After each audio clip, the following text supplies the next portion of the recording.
बात नहीं है जी। दुनिया में आप जिसकी अनुकंपा चाहते हैं उसके प्रति आप समर्पित हो। बिना समर्पण के अनुकंपा के पात्र आप नहीं बन सकते, चाहे गुरु हो, चाहे भगवान हो, चाहे पति हो, चाहे जो हो।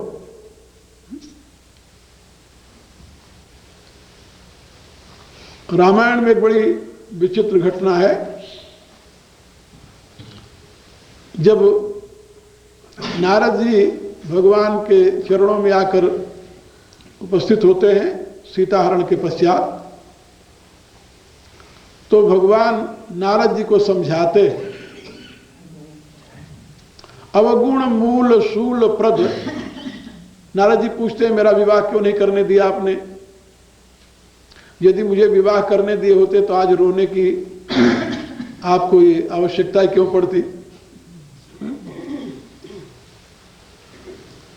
लेकिन आपने नहीं किया, करने दिया विवाह, और मैंने श्राप दे दिया और आज आप उसके बदले में रो रहे हो।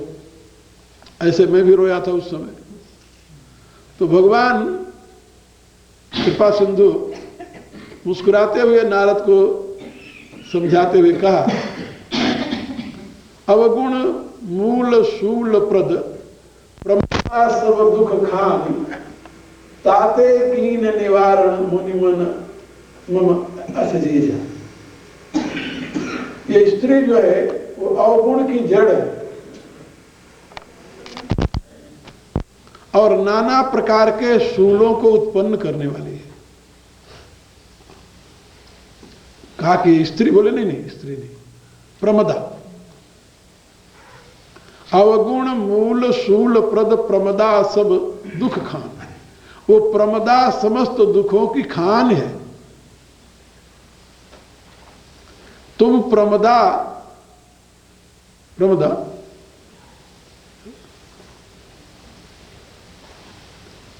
कहा कि महाराज ये बात मेरी समझ में नहीं आई कि जिसको हम चाहते थे वो तो सब दुख खान और अवगुण मूल हो गई है? और जिसको आप चाहते हो वो गुण खानी और सुख मूल हो गई। भगवान विलाप करते हुए क्या कहते हैं? हा गुण खानी जानकी सीता। ये क्या बात है प्रभु? हम जिसे चाहें वो तो अवगुण मूल और आप जिसे चाहें वो गुण खान।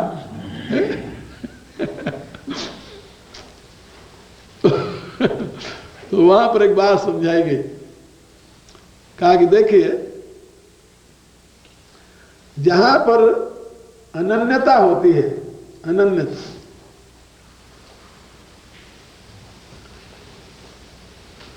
उसे गुण खान कहते हैं।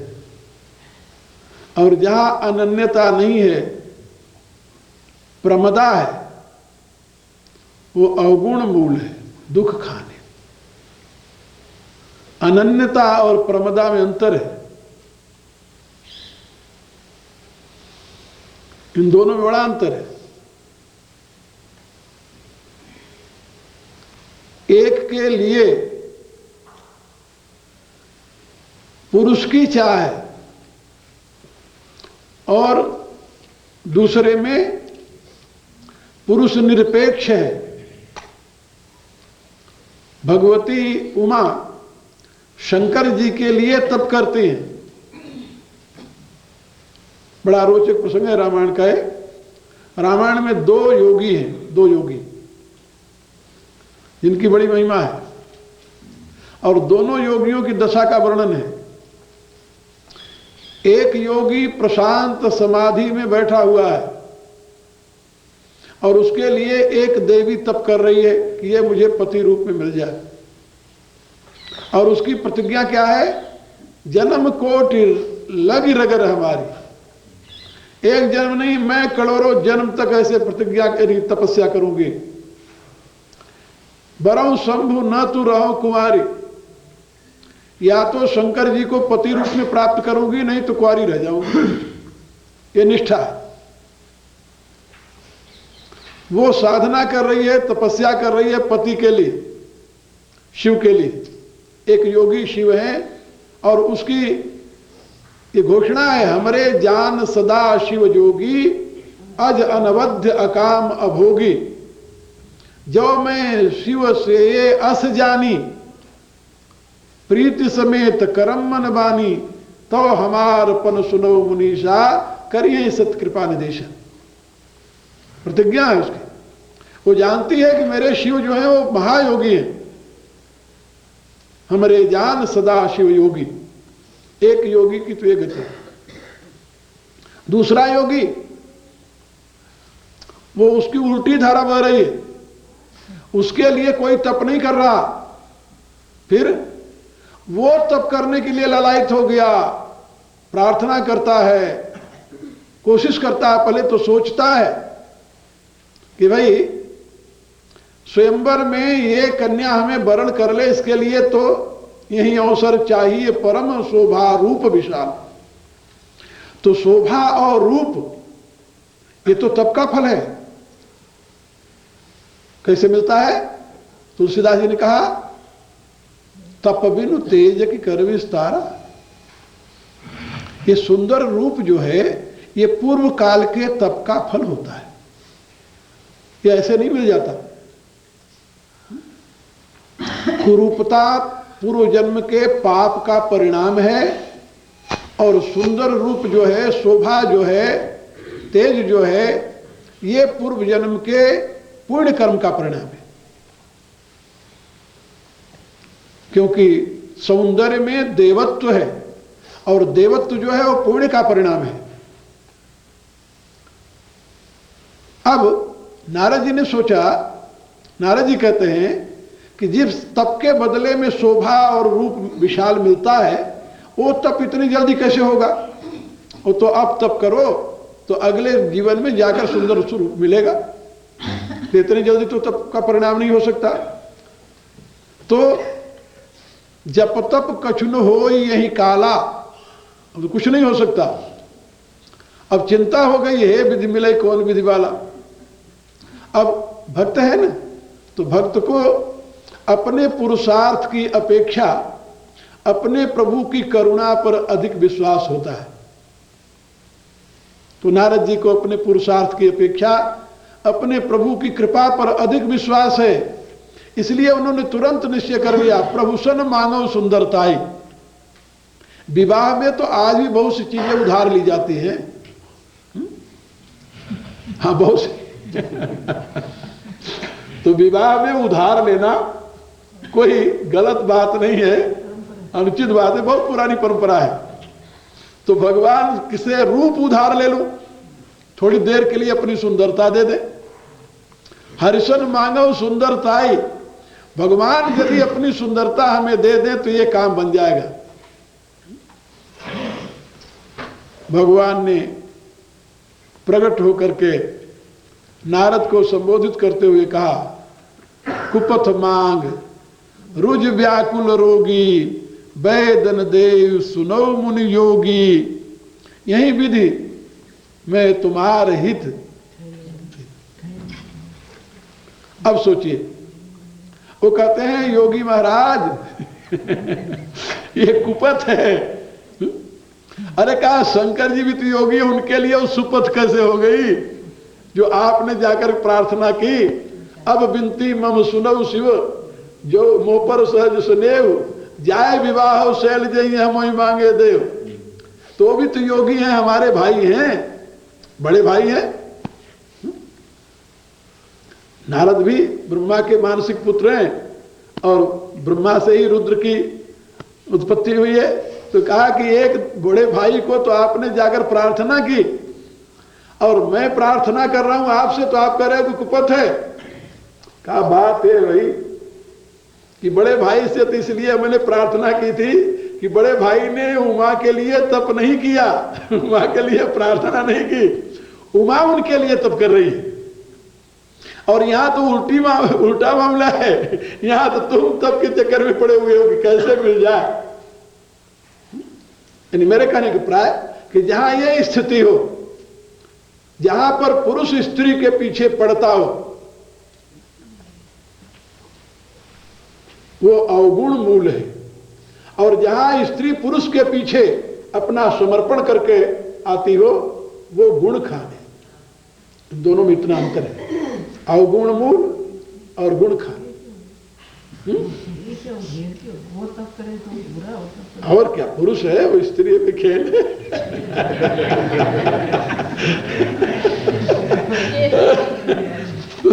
जीवन के विकास की यही प्रक्रिया है।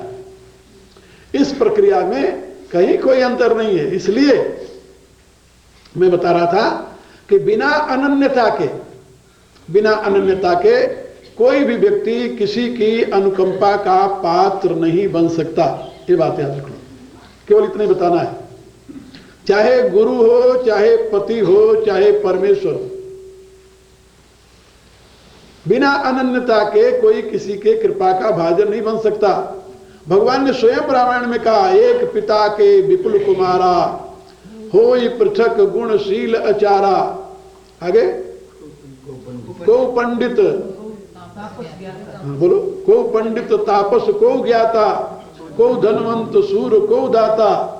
आगे नहीं, बोलो बोलो, रामायण के पंडित हो सब, मुंह क्यों देख रहे मेरा?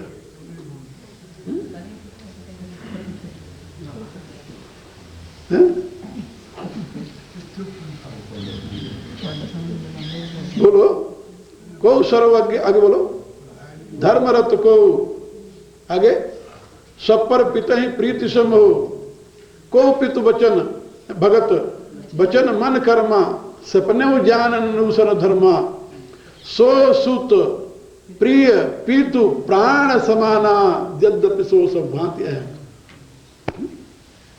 इसलिए रामायण याद रखना चाहिए। नहीं, हम तो रामायण जिस कर रहे हैं, ये जो स्थिति है उसमें अनन्यता की महिमा है। कहीं भी अनन्यता होगी उसके कृपा का भाजन बन जाएगा। यहां पर भी तेषाम सतत युक्ता नाम भजताम प्रीत पूर्वकम ददामि बुद्धि योगम तम ये नमामुपयांति ते तेषाम एव अहम अनुकंपार्थम। तेषाम एव, सबके लिए नहीं। भगवान की अनुकंपा सबके लिए नहीं है, दया सबके लिए।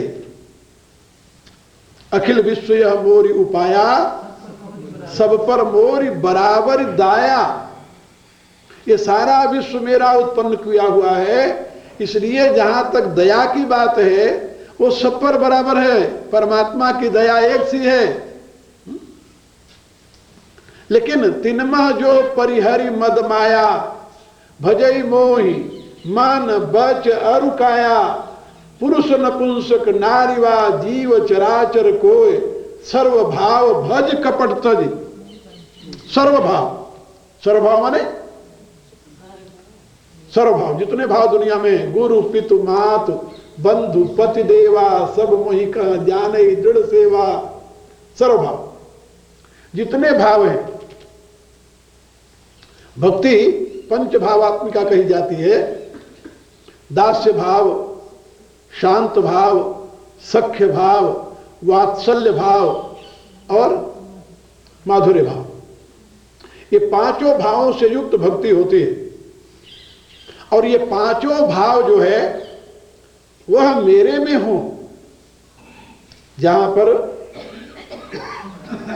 नीति शास्त्र में नारी की महत्ता का वर्णन है, नारी की महत्ता का, वहां पर नारी में इन पांचों गुणों की प्रतिष्ठा का संकेत, इन गुणों की प्रतिष्ठा का संकेत है। जहां पर भोजन कराते समय नारी मावत व्यवहार करे, अच्छी सलाह देते समय मित्रवत व्यवहार करे, सेवा करते समय अपने आप को सेविका के समान समझकर व्यवहार करे। ऐसी इस प्रकार के 6 गुणों की बात समझाई गई है। तो अनन्यता के लिए यहां पर सर्वभाव, सारे भावों से युक्त होकर के जो परमात्मा में एक निष्ठ हो गया है, सारे भाव परमात्मा के साथ जोड़ दिया है। तुलसीदास जी क्या कहते हैं? जाते सब नाते फुरे ताते न करी पहचान। सारे नाते परमात्मा से फुरते हैं। इसलिए तुमेव माता च पिता तुमेव, तुमेव बंधु च सखा तुमेव, तुमेव विद्या द्रविड़म तुमेव, तुमेव सर्वम मम देव देव। सर्वभाव, तो इस प्रकार के जो सर्वभाव से परमात्मा के साथ जुड़ गया, अब जिसकी दृष्टि में अन्य की स्थिति नहीं है, ना अन्य अनन्य है, ऐसा तेषाम एव, भगवान का केवल उनके लिए, सबके लिए नहीं। समोहम सर्वभूतेषु न मे देशो अस्ति न प्रिय अस्ति, लेकिन ए भजंती तुमाम भक्त्या मयि ते तेष्याप्य। लेकिन जो भक्ति पूर्वक मुझे भजते हैं वो मेरे में है, मैं उनमें हूं। मयि ते तेषु च अपि अहम, वो सतत मेरे से अभिन्न रहते हैं। तो भगवान की अनुकंपा का भाजन कौन बनता है? यहां पर एव शब्द, एव शब्द जो है बहुत महत्व का है। तेषाम एव, उन पर ही, केवल उन्हीं के लिए परमात्मा की अनुकंपा। जहां पर है उपद्रष्टा तुमंता हनुमंता च भर्ता भोक्ता महेश्वर, तो वहां पर एक संत इसकी व्याख्या करते हुए बता रहे थे कि परमात्मा वैसे उपद्रष्टा है। उपद्रष्टा माने साक्षी चेता केवलो निर्गुणश्च, साक्षी मात्र। दुनिया में क्या हो रहा है, कौन किसको क्या कर रहा है, वो केवल दृष्टा बना बैठा हुआ, उपद्रष्टा। वो भी दृष्टा नहीं, उपद्रष्टा। निकट से देखता रहता है, दूर से नहीं देखता। सबके उर अंतर बसव जानव भाव कुभाव, बहुत निकट से आकर के देखता रहता है, उपद्रष्टा है। जब कोई कहता है कि देखो भगवान मैं दुखी हूं, तब वो बन जाता है हनुमंता। और जब कहता है कि हनुमंता जब बन गया तो उसके हृदय में थोड़ी सी ढाढ़स आई, वो कहता है प्रभु अब हमारे आपके सिवा और कोई नहीं है, तब वो बन जाता है भरता। तब वो भरता बनता है। समर्पण के पश्चात भरता बनता है।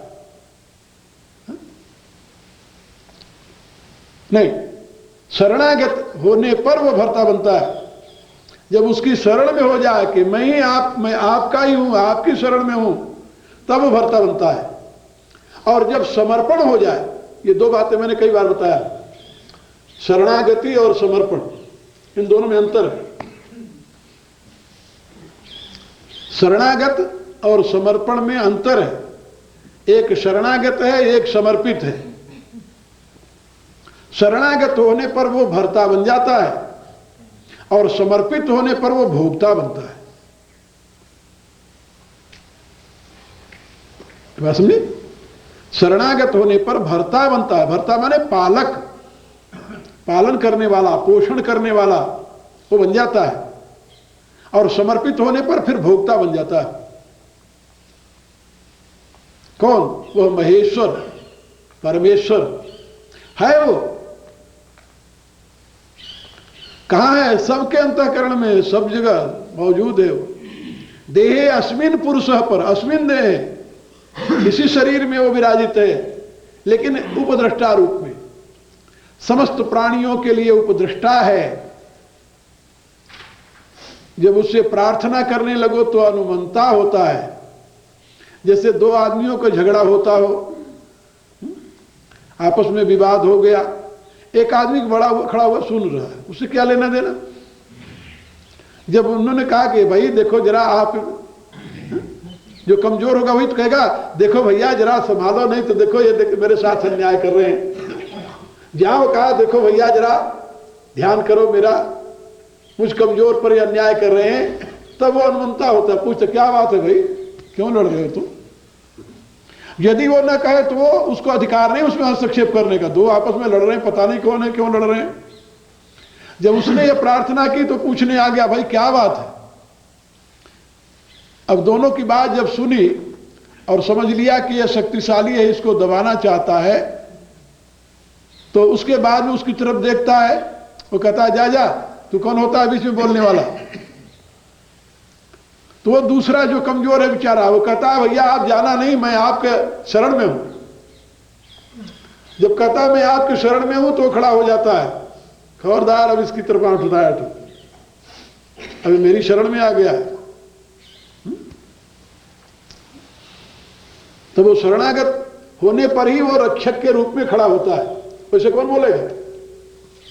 भगवान राम ने सुग्रीव के गल में माला डालकर क्या संकेत किया? यही ना कि अभी मेरी शरण में आ गया। बाली को यही विश्वास था।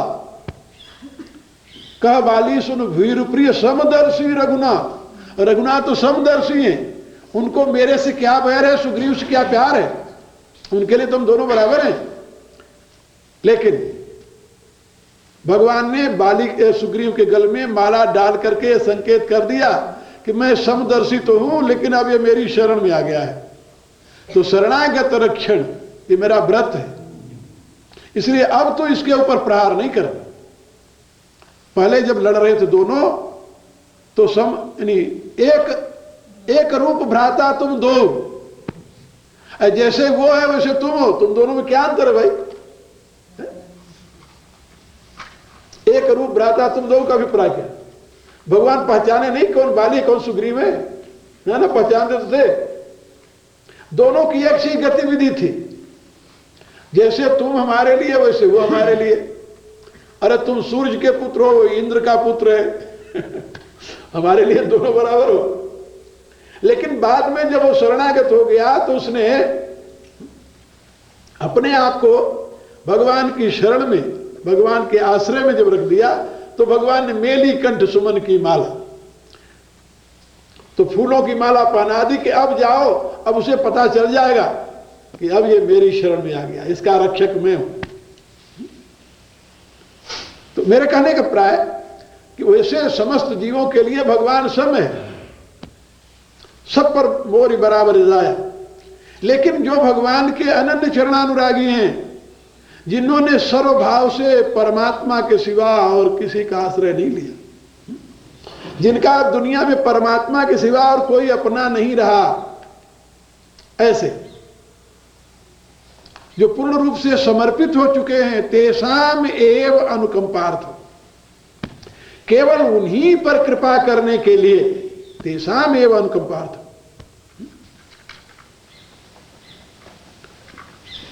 भगवान तो सबके हृदय में विराजमान है, सबके अंतःकरण में विराजमान है, सबके चित्त में विराजमान है, सबकी बुद्धि में विराजमान है। कुछ भी कह दो कोई अंतर नहीं पड़ता। ये दर्शन शास्त्र के भिन्न भिन्न दिए हुए अभिधान है एक ही वस्तु के, एक ही तत्व के। यहां पर उसके लिए क्या कहा गया है? आत्मा। भगवान ने यहां पर उसको आत्मा कहा है। वैसे जो चित्त में प्रकाशित होने वाला चेतन है उसे भी आत्मा कहते हैं, चित्त को भी आत्मा कहते हैं। चित्त में जो बोधात्मिका वृत्ति उदय होती है उसको भी आत्मा कहते हैं। उसमें जो अहम उत्पन्न होता है उसको भी आत्मा कहते हैं। अहम से जो मन उत्पन्न होता है उसको भी आत्मा कहते हैं। अहम से जो पंचभौतिक तन्मात्राएं और शरीर बनता है इसको भी आत्मा कहते हैं। आत्मा शब्द बड़ा ही व्यापक है, विविध अर्थों वाला है। गीता में इसका कई अर्थों में प्रयोग हुआ है। आत्मैव आत्मनो शत्रु मित्र, आत्मैव रिपुरात्मनः, आत्मा ही आत्मा का शत्रु है, आत्मा ही आत्मा का मित्र है। एवं बुद्धे परम बुद्धा संतभ्य आत्मन में आत्मना, वहां पर भी आत्मा आत्मा। ये इस प्रकार से कई अर्थों में आत्मा शब्द का प्रयोग हुआ है। अंगुष्ठ मात्र पुरुष मध्य आत्मन तिष्ठति उपनिषद में। तो इस प्रकार से अनेक अर्थों में आत्मा शब्द का प्रयोग हुआ है। यहां पर भगवान ने कहा कि मैं आत्मस्थो, आत्मभावस्थो, ऐसे कहा। आत्मभावे स्थितः आत्मभावस्थो, यानी अंतःकरण में, बुद्धि में, चित्त में, ब्रह्म चक्र में स्थित हुआ मैं, भगवान कहते हैं। उस साधक के, उस अनन्य भक्त के चित्त में स्थित हुआ मैं, जो उसमें अज्ञानजन्य तम है, जिसको कहते हैं मोहांधकार। अज्ञानजम तम, अज्ञान के द्वारा उत्पन्न हुआ जो तम है, अहंकार है, मोह है, मोहांधकार, अंधकार जो है, मोह माने मोह वैचित्य, विपरीत ज्ञान, विपर्य ज्ञान के रूप में जो तम है, अंधकार है, जिसके नाते वो यथार्थ तत्व को नहीं देख पा रहा। तुलसीदास जी के शब्दों में, अतिनियरे सूझे नहीं, धिग धिग ऐसी जिद, तुलसी या संसार को भया मोतिया विद। कहते इतने निकट है तब भी नहीं दिखाई दे रहा। सबसे निकट आपके कौन है? परमात्मा। सबसे निकट ही नहीं है, अभिन्न है, अभिन्न। जैसे सूर्य की किरणें सूर्य से कभी अलग नहीं हुई, ऐसे कोई भी जीव कभी शिव से अलग नहीं हुआ। याद रखो, परमात्मा का अभिन्न स्वरूप, परमात्मा की ज्योति। एक शायर ने कहा है, आदिम को खुदा मत कहो, आदिम खुदा नहीं, लेकिन खुदा के नूर से आदिम जुदा नहीं। किसी जीव को तुम ईश्वर मत कहो, जीव ईश्वर तो नहीं है, लेकिन ईश्वर के प्रकाश से जीव अलग नहीं है। ईश्वर की सत्ता से जीव का अलग अस्तित्व नहीं है। जीव का अलग अस्तित्व हो नहीं सकता। विद्युत अंतःकरण में व चिताकाश में प्रकाशित होने वाली चेतना शक्ति उस अनंत चैतन्य घन से अभिन्न है, उसी की ज्योति है, उसी की किरण है। वही अविभक्तम च भूतेषु विभक्तम इव च स्थित, वो अभिव्यक्त होता हुआ भी समस्त प्राणियों में विभक्त सा स्थित है। दिखाई देता है कि अलग अलग है, लेकिन अलग है नहीं। इसी को संतों ने कहा, एक ज्योति से सब जग उपजा। उसी एक ज्योति से ये अनंत ब्रह्मांड ज्योतित हो रहा है। तो यहां पर यह बात समझाई है भगवान ने कि मैं उस अनन्य भक्त पर अनुकंपा करने के लिए ही, अनुग्रह करने के लिए ही उस पर ही अनुग्रह करता हूं, और उस पर अनुग्रह करने के लिए उसके चित्त में स्थित हुआ मैं अज्ञान से उत्पन्न हुए अंधकार को भास्वता प्रकाश के द्वारा ज्ञान दीपेन नाश्यामि। प्रकाश पुंज ज्ञान दीपेन, ज्ञान दीप के द्वारा नाश्यामि, मैं नष्ट कर देता हूं, नष्ट करता हूं। किसको नष्ट करता हूं? अज्ञान जम तमः, अज्ञान से उत्पन्न हुए अंधकार को। और दूर किससे करता हूं? भास्वता ज्ञान दीपेन, प्रकाश पुंज जो ज्ञान प्रदीप है उसके द्वारा। ये ज्ञान प्रदीप क्या है? भगवत प्रदत्त कोई बुद्धि, ददामि बुद्धि योगम था। भगवान अपने, तो क्या कहीं भगवान से अलग भी ज्ञान है क्या? एक प्रश्न होता है। भगवान से अलग भी ज्ञान है कहीं? कहा भगवान से अलग तो ज्ञान नहीं है। जीव में जो ज्ञान है वो किसका दिया हुआ है? वो भगवान का ही। जीरो पावर के बल्ब में जो प्रकाश हो रहा है वो तो